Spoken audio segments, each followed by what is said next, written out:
Salute to all the Knicks fans still left after this one.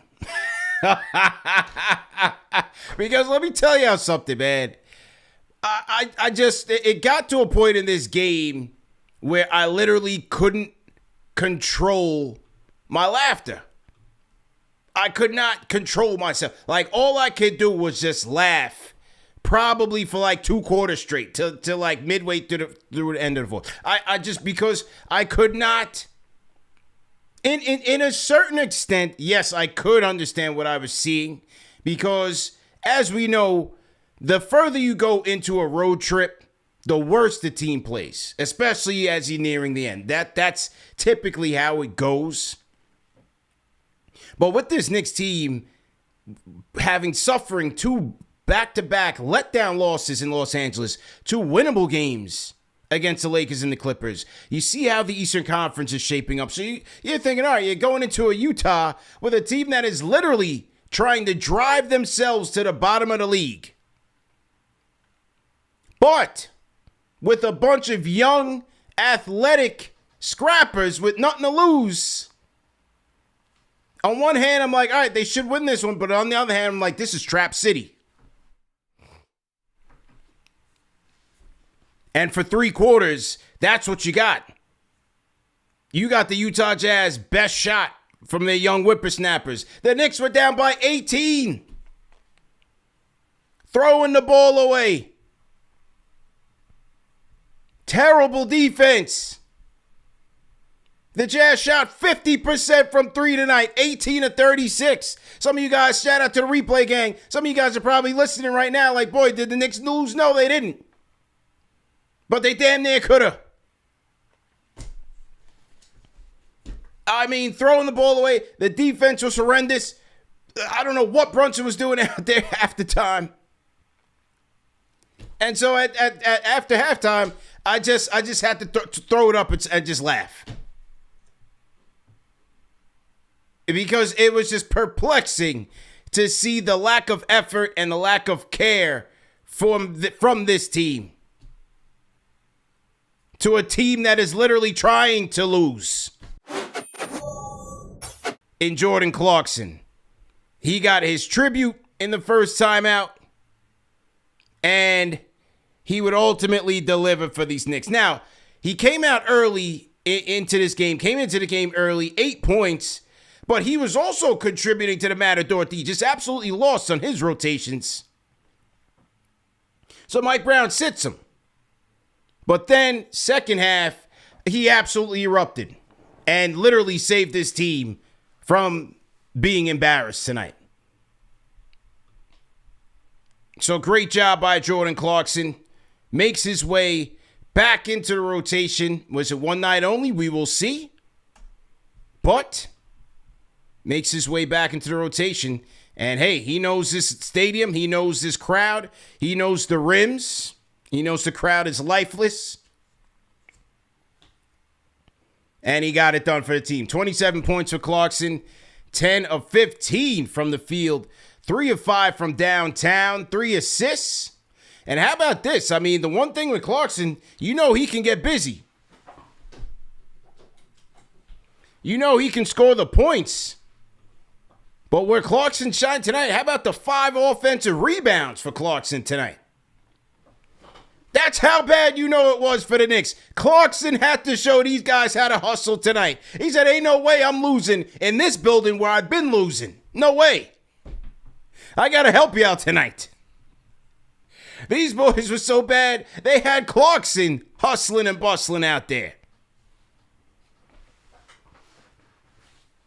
But no, in all seriousness, a good shooting performance by him tonight. And the 5 offensive rebounds was needed, especially in that third quarter. I thought he was electric, and great job there by Jordan Clarkson. So that's our player of the game, hands down.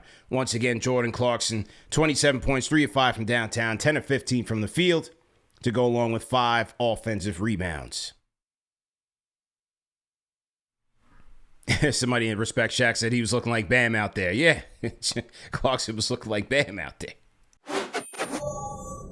Now, my role play of the game, along with Jordan Clarkson in that third quarter, like, this is when, You just had to start getting serious.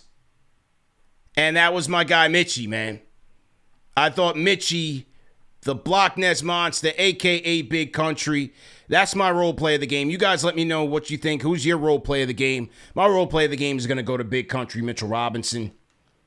I thought when he got into the game, that's when things really started to get serious. Like, all right, playtime is over. Big Country's here. 13 rebounds. He had 5 offensive rebounds himself. 6 points. And how about the 3 dimes from Mitchie? I was feeling that more than anything, man. Big Country was out there he threw a Gotham lob to Karl-Anthony Towns. He threw the go-ahead pass to Alvarado. Mitchie was throwing dimes out there. Was Big Country. Great job by him. So that was my role play of the game for sure. That was definitely my role play of the game. Was Mitchell Robinson.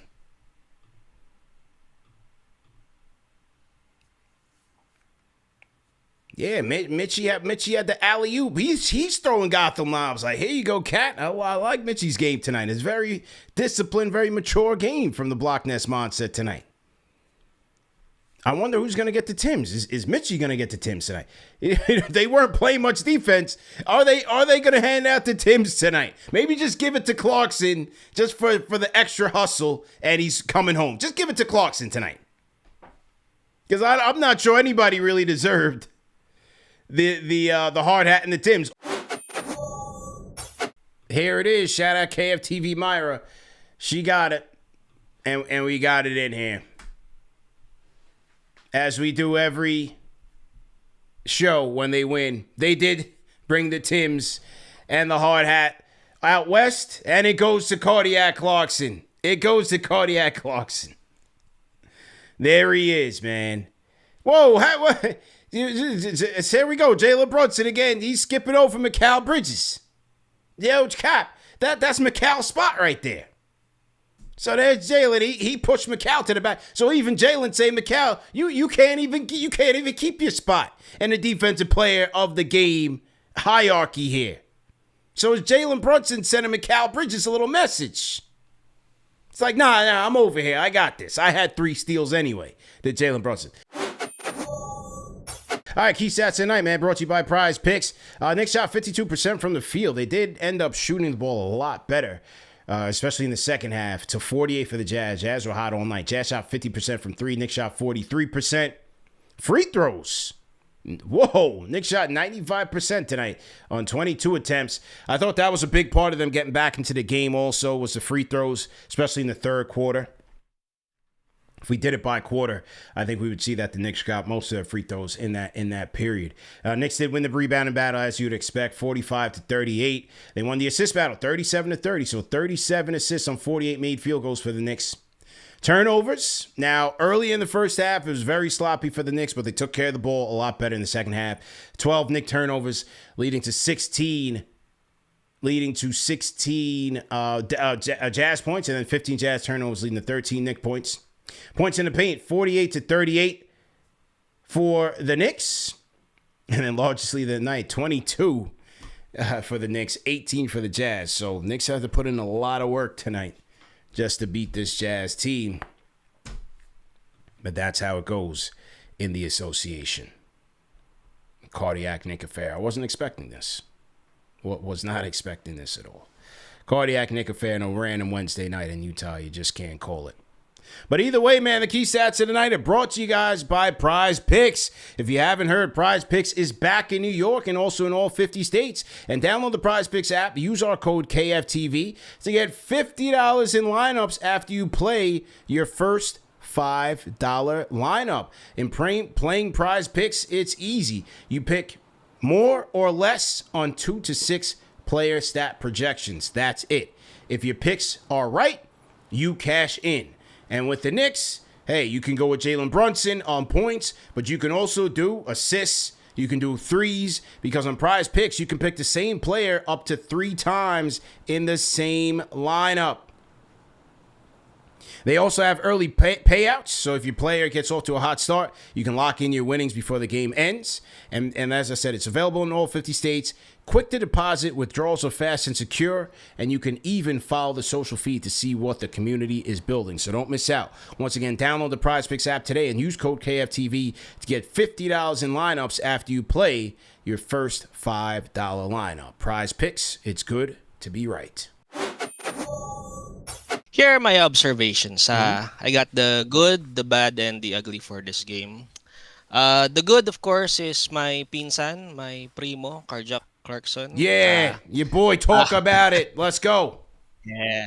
I hope he could play like this every game until the finals.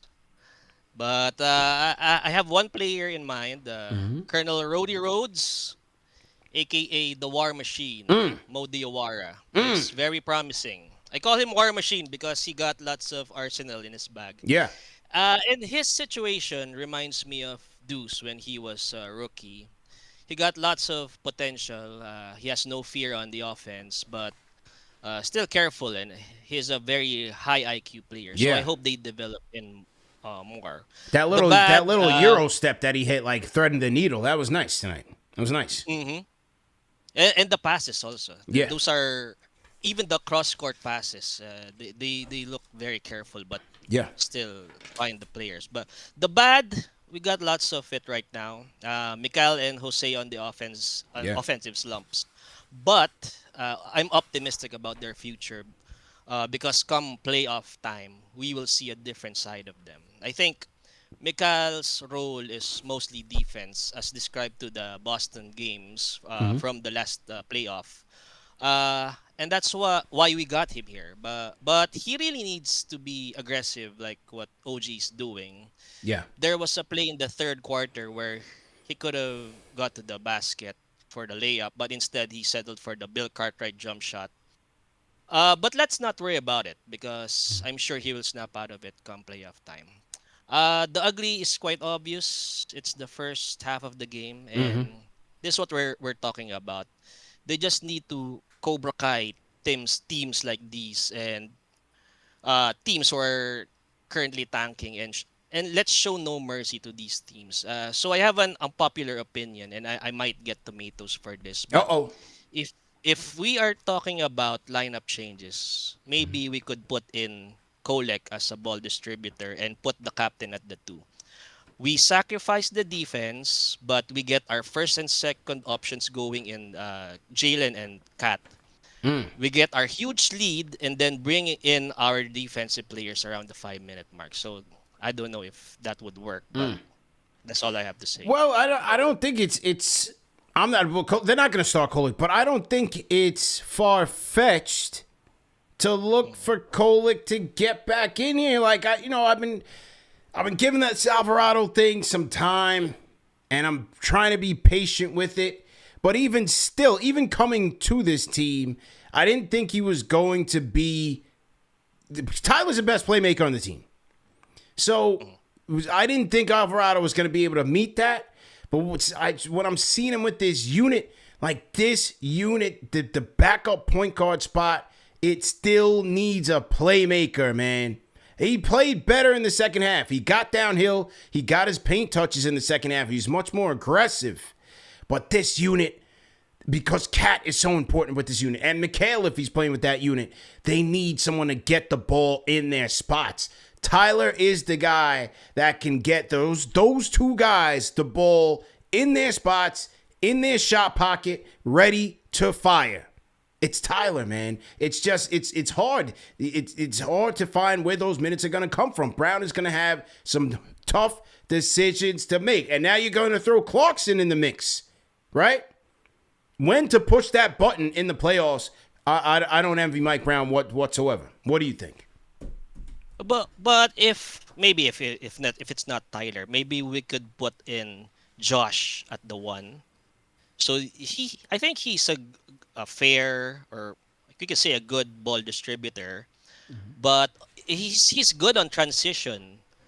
But what do you think? I think it's either you put Kolek, sacrifice the defense, or if you don't want to sacrifice the defense, put in heart, maybe.